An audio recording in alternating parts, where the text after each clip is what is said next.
Welcome to this week's Ask GMBN, where we get to answer all those questions that you've been sending to us in the comments down below and at ask@gmbn.com. Yes, looking forward to getting into all your questions this week. Blake, get us going. Got one for you, Mr. Ashton. It's from RC Gremlins. It says, what is the best brand of trials bike to buy for a beginner? Because I don't know that. No, it's a good question, but trials bikes can actually be quite expensive these days. Brand-wise, I'd say the one that's got the strongest range is probably Inspired, well known from Danny Mac riding that bike, a 24-inch trials bike. If you're looking for a budget trials bike, you probably want to be looking at a 20-inch trials bike, because as a complete bike, they come in a lot cheaper at the start of the ranges, probably about £400 upwards. Okay. The moment you want to go to like a 24-inch wheel trials bike or 26, because they're even more specialist, the price starts to go up. Ooh. So yeah, you can be spending up to like £1,000 up to £3,000 on trials bikes these days. Wow. Can you get second-hand ones? Yeah, you get like anything. You can get second-hand ones all over the place. But yeah, they can be kind of pricey. But you know what? You can do trials on anything. You don't have to have a trials bike, so don't feel limited by the bike you've got. You know, you can go and play, make a section, and have trials fun on any mountain bike. But yeah. If you're looking for something special, go for a 20-inch. They're good fun. You get learning trials, you're not going to learn it better on the smaller as well. Hey, I like talking about trials bikes. I know you do, yeah. That was a good question to kick it off. It was. ELVIS COONEY says, I'm 15, love mountain biking and bike mechanics. I'd love to pursue a career as a mechanic on a pro team. Yeah. But don't really know what qualifications I need. Where can I get them? Can you help me out? Elvis, that's a great career. That's a good career. Yeah. That's a good career option. You know what? Good fun, a lot of venture. Yeah, I think pro mechanics these days are very similar to like a caddy in golf. You know, where they've got a really great understanding of bike setup, the clubs you'd use, all that stuff. But as a rider, they understand the course. I think it's really important that the mechanic understands the course that the riders are taking on. And sometimes there are riders who are getting on the bike and they don't know what setup they need. And especially the pro mechanic can give them some insight into like, well, let's set the rear end up like this, set the front end like that. You know, so knowing the course, knowing how a bike works on the course is really important. So I'd say really focus on your riding, for one. Good fun. So you know how to ride. Play with fixing that bike. Good fun. Watch Doddy on GMBN Tech, because he knows everything a mechanic needs to know. And in terms of qualifications, it's about experience, I say. I think so. I think get a job at your local bike shop as a mechanic. Yeah, that's a good idea. Start getting involved with that, because they actually send you on courses. Because if they're dealing with Shimano, they will send you on a Shimano mechanic course, which is a good way of trying to get that. You know, get that knowledge through, start to understand how that works, SRAM camps, all those sort of things, Fox camp, all that. How to fix all that stuff. Absolutely. Good way of getting into it. I wonder what the percentage of pro mechanics were bike shop mechanics. It's probably very high. I got a friend that is one. For Polygon. He's pretty good. Yeah, pretty good. Nothing better than a great mechanic. Makes your life so simple. TK Need says, I'm from the US, North Dakota. I'm working on MTB trails, but in my area, it doesn't have much elevation. 50 feet's about all that he's got in an 800 meter distance. What are the suggestions to make trails more difficult and challenging? Well, it depends if you want to go fast. Or you can go really slow and just make it super technical. Super technical, some switchback fun. I tell you what's really growing in mountain biking now, because a lot of these like 50-to-1 videos, things like that, seeing people like Bryce, London, Loose Dog, Lewis, having fun out on the trails. Surrey Hills guys like Bren Dog, making these little switchback turns in loam. They're using a very short distance and having a lot of fun and going high speed. So you don't need a huge hill, and a lot of the pros are not using huge hills. They're like practicing a turn over and over again. You did it with your brakeless feature with and that's where Bren Dog lives, and it's the hill. There's not very big hills there. No. And he is a World Cup downhill racer. So it's all about getting that technicality into a short distance, I think. Another way to do it, build some jumps. Build some jumps. Now that's technical skills, and you can do that in no distance at all, really. So you just need a roll in, a jump and a landing. And on that point, why don't we take a look at this expert guy I know building jumps and teaching you how. Today is the day where I show you how to build a progressive jump, one that you can progress on and like just get all your skills up together. But first, you need one of these. The spade. The perfect tool for digging. Yes, it's a small jump, but you got to start somewhere. That guy knows his stuff. He really Been doing it a long time. Yeah. Fancy some more questions? Yes, please. Good.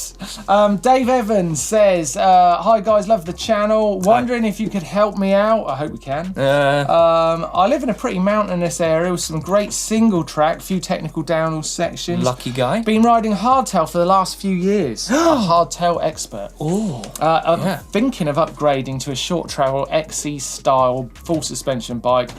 Little worried though. Okay. Because often we need to ride about 2 to 3 hours on road to get to the trails. Now, is that going to be a problem for his full suspension bike? Depending on what full suspension bike you go for, because some offer lockout. Yeah. But all rear shocks, most of all rear shocks kind of got a little switch, you can lock it out. Yeah, yeah. I would say if you're going for an XC full sus, it ain't going to be a big problem. It's not going to be a problem. You can push those bikes for miles and they're incredibly light. Yeah. If you're going to the downhill end of things, don't bother. Yeah, Horror shows. Riding, there's nothing wrong. There's nothing worse than riding a downhill bike along a flat road. Oh, it's terrible. For 2 to 3 hours. It's terrible. That would literally be like hell. Yeah, it's terrible. Yeah, but you're saying here XC style full suspension bike. I think it'd be fine. Yeah, because they, you know, like I said, good. The suspension these days, obviously, it's designed that when you put pressure down through the pedals, it doesn't bob like they used to. Yeah. Like the suspension bikes used to be these like just little yeah, you'll find now you get up out of the saddle on a full sus bike sprint and it's rigid. Yeah. You know, absolutely rigid because the suspension's so clever. Yeah. And you would actually ride the full suspension a lot harder because you feel like you can, because you come from a rigid bike, you get on a full sus, it just feels so good. Yeah, yeah, definitely worth a try. Okay, Sam Hellebrecker says, could you do, or have you done, a video about riding through loose sand? Got stuck in a few sand in a few times on my local XC loop because it was so extremely dry. Just wondering what the techniques are to riding loose sand. I got a technique. Go on. But it's about spending money. Oh. Get a fat bike. Fat bike, yeah. But you need a lot of sand for you need a lot of sand for that. But you need sand dunes for that. Yeah. I think riding in sand is... It's hard. It's hard. You got to put down the power to just get through that. Yeah, I mean, keep the front end light. Yes. That is one technique you definitely want to use. So if you're getting onto a bit of trail and it's got very soft sand in it, get the weight over the rear end, keep the weight off the front and power through and let the front kind of skate a little bit. Yeah, a little fish through. Allow your steering to come a bit more vague. Yeah. You know, rather than trying to be accurate. And you'll find the front end will kind of just like kind of snake across in front of you. Yeah. And it'll be fine. Yeah. If you are riding on a lot of sand, then yeah, you might have to go to fat bike route. Get a fat bike. Any excuse for Blake to get on a fat bike. Yeah. That's a good question. We should actually do a video. video. No, but it's good though. It would be really good fun. Fat bike on sand versus non-fat bike on sand. Yes. How good is a fat bike? Thanks, Sam. We're going to do that. It's a good video. Jacob Gurgens asks, what do you think is better, for a secondary bike? Oh, I like that. So you love second bikes. I do love second bikes, yeah. A dirt jump or a street trials bike. He's got a nuke-proof Mega at the moment, 275 Pro, extra large. That's in his hometown, but he's going to be staying at uni in another city, small apartment. So taking the big enduro bike's not really an option. But so he's thinking a small dirt jump bike or a small street trials bike as a secondary idea for shenanigans. You know what I'm going to say? Go on. Well, I know what you're going to say. We're not going to agree on this. Well, I don't know actually. All right, go on. Dirt jump bike. Trials bike. Okay, so he's going to be commuting. Yeah. Dirt jump bike's gear ratio is a little bit harder than the trials bike. So if you want to get... Hardly. If you want to get to work or to college, you'll be getting there quicker than... 26-inch trials bike. These days you could run with 6 gears. Okay. So you'd have gears. You'd have gears. You could potentially have a dropper post or a long seat post on it. So you could set your seat up so you could do a few miles on it, no problem. Then you could go to the trails and do jumps on it, right? You could also do trials on it. Okay. Yeah, right. Whereas a dirt jump bike can do a dirt jump. It's like the dummy of bikes. It's like the dummy but you can bikes. still stick a high seat post in that. You got one speed gear. You can have 2 brakes. So it's a bit like a commuter, you know. Oh, you mean, and you could put gears on it? You can put gears on it, and then it would be a little bit like a... Likewise with yours. Like, no, it would be a bit like a trials bike. Yes, you're right. Or a trials bike's been like a mountain bike. There's never going to be a solution to this argument. You know what? Both bikes are great fun. They are really, really great fun, but trials bike's better. To get off of this argument, we're going to look at another comparison. Okay. A pump track challenge. Oh, that you yes. did. Fat bike versus dirt jump bike. And I bet the dirt jump lost this as well.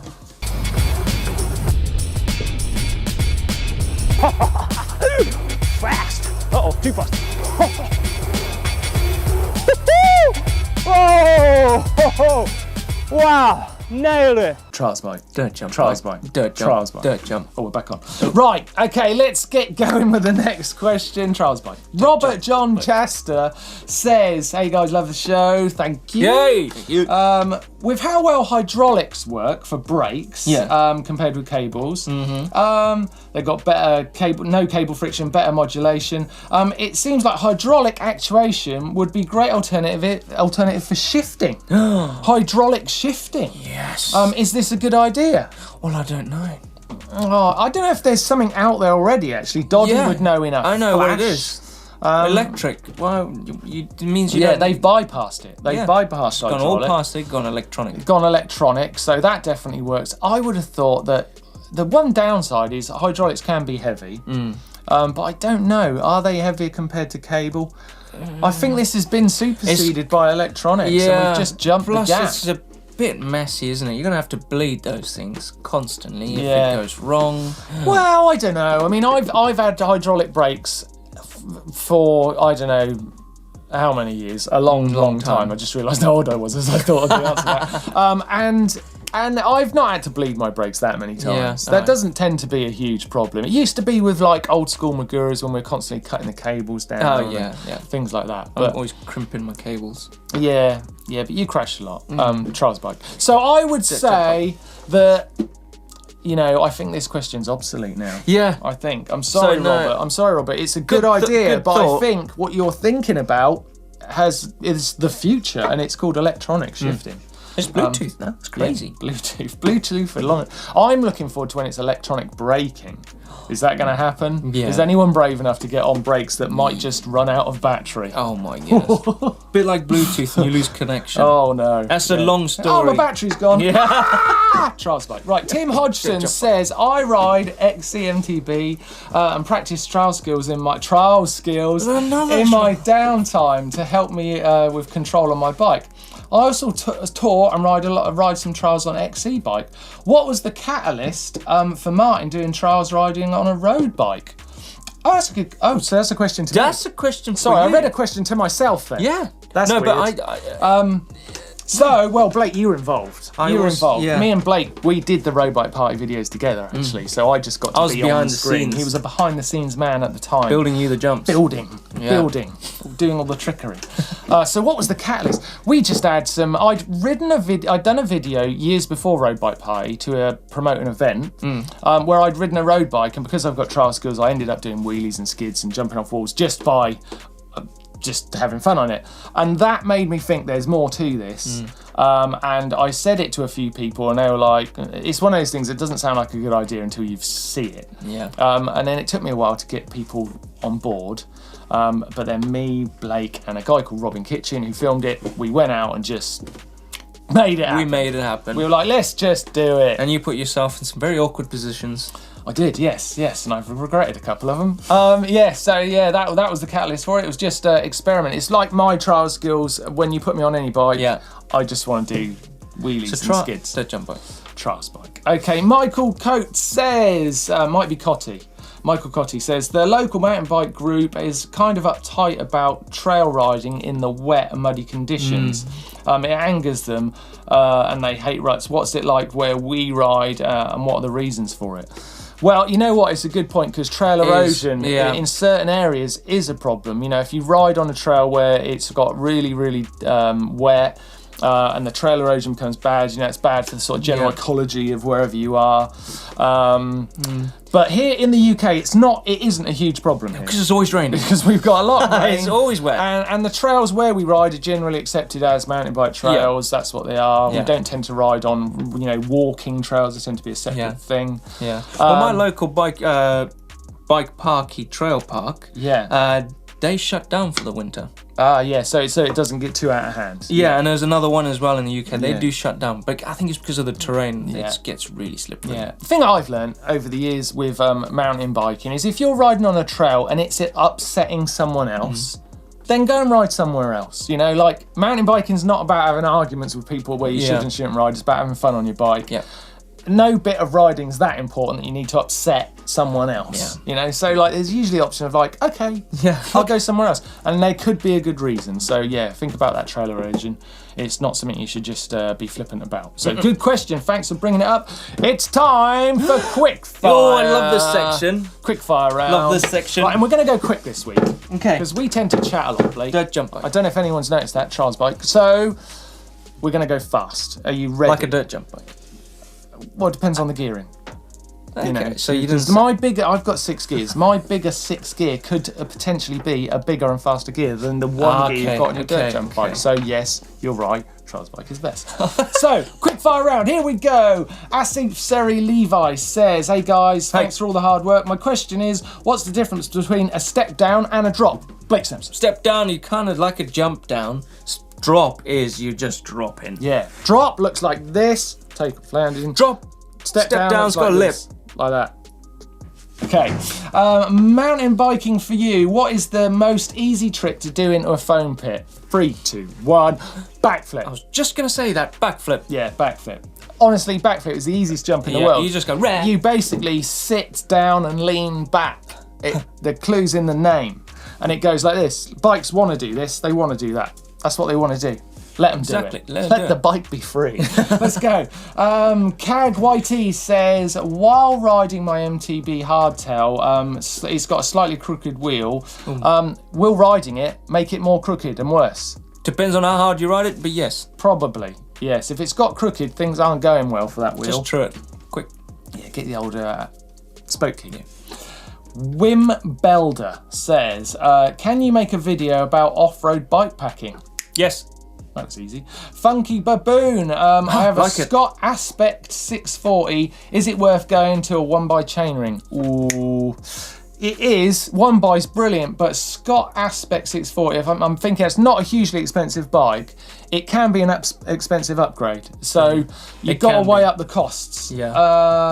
But 1x is great. It's good. It's great. It's a little bit like trials bikes. Brilliant. Right. BRENO FERREIRA says, I have a Trail King 2.4 on my rear.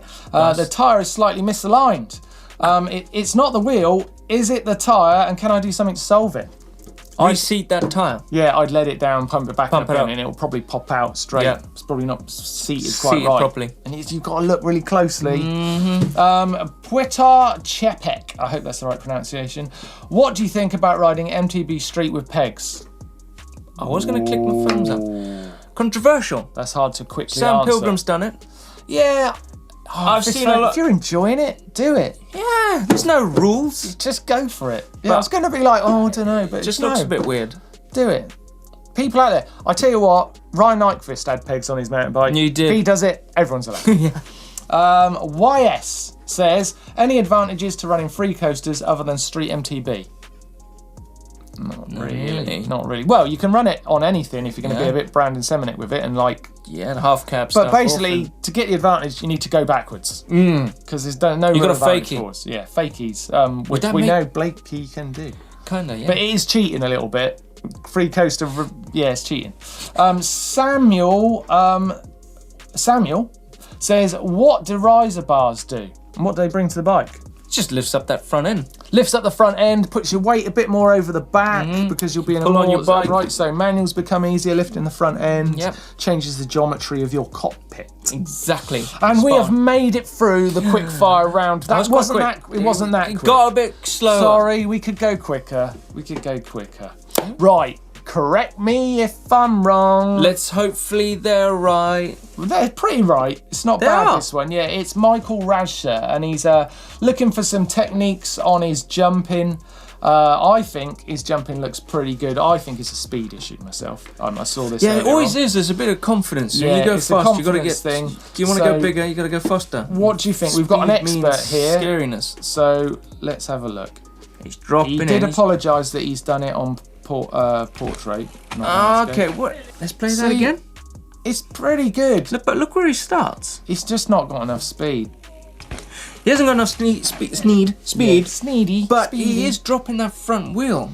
The shape's good. I think the shape looks good. He looks like he's ready to go for a bigger jump. He's just dropping in too close. It is, yeah. So, you know what? It looks like he is picking up with his feet a little bit. That's nosing him in. Michael, I think you need to go further up that trail. Mm-hmm. You know, roll it. You need some speed before where you're starting at the moment. Roll it over there. It looks like you need more speed. Create some speed, and then you're going to make it to that downside. That's basically what you're trying to do. Yeah. You're sort of doing a tabletop on half the jump. Yeah. And you need to get more distance. But Blake's right. I think the shape's there. The shape there. Yeah. You're kind of dipping the front wheel a little bit. Let's do a little freeze frame on that point there. Look. Lovely. Perfect. Michael is coming on. Mm-hmm. If you've got some riding, you like it corrected or hinted on, or some tips, some advice, send it in to us at ask@gmbn.com, and we will have a look and see if we can help you out. Send us questions to the same email, and obviously for next week, leave questions in the comments section down below. Thanks for watching this week. It's been fun. Thank you very much. We had some good questions there. Great questions. Hopefully we answered them. I do. It's one of my favourite shows each week. Like it. Nice one, Blake. Charles Blake. Dirt jump.